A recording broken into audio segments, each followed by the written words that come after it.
Muito bem, pessoal. Vamos para a parte final, a parte 3 e final da nossa aula, né, do segmento de aula da Resolução 45 de 2018 do CFT, dentro dos estudos da legislação profissional dos Conselhos Profissionais de Técnicos e Industriais.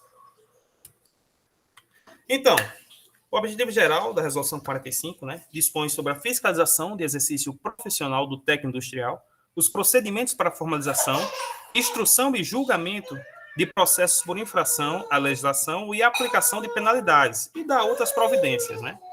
Então, agora nós vamos falar do capítulo 7, 8 e 9, que consta dos atos processuais, do contencioso administrativo e da inscrição na dívida ativa e das disposições gerais. Certo? Como sempre, a gente vai tratar aqui de perguntas e respostas para facilitar o método didático. Então, no capítulo 7, né, dos atos processuais, primeira pergunta: em quais casos os atos processuais serão considerados nulos? Né? Então, primeiro ponto, ausência de notificação da pessoa jurídica ou física autuada. 2, ilegitimidade de parte. 3, falta de correspondência entre os fatos descritos no auto da infração e os dispositivos legais neles capitulados. 4, ausência ou inadequação de fundamentação legal da decisão de qualquer das instâncias julgadoras que resitem em penalidade à pessoa física ou jurídica autuada. 5. Impedimento ou suspensão de membro de qualquer das instâncias julgadoras, desde que tenha participado da instrução ou julgamento do processo. 6. Falta de cumprimento de qualquer das demais formalidades previstas em lei. Certo? E questão 2. Como deverá ser a comunicação da notificação ou auto de infração? Né? Então, o artigo 42 ele é bastante claro, que ele diz que a notificação e o auto de infração deverão ser entregues por correspondência remetida por via postal, com aviso de recebimento, ou por outro meio legalmente admitido, que assegure a ciência da pessoa física ou jurídica autuada.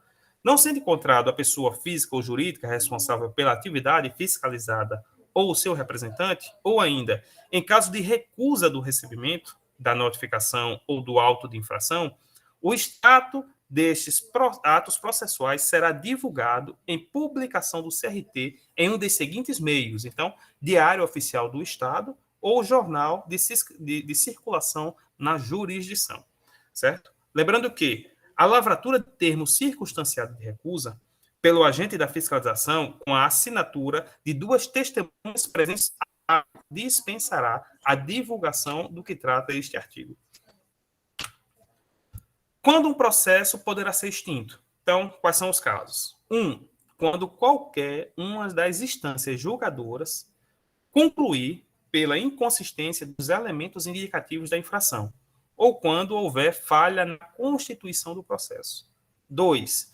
Quando for declarada a prescrição do fato que originou o processo.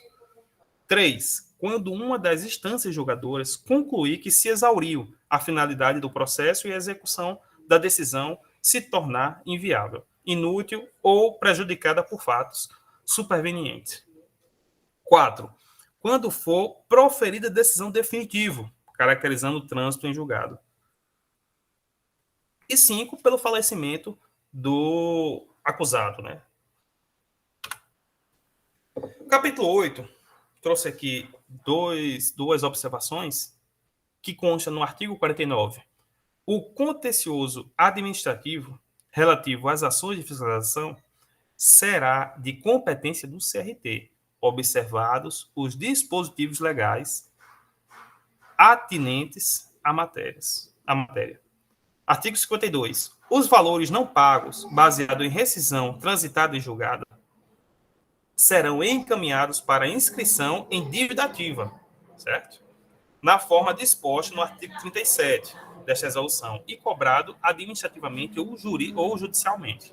Então, no capítulo 8, que consta do contencioso administrativo e da inscrição na dívida ativa. Né? Então, trouxe essas duas observações que eu achei relevantes.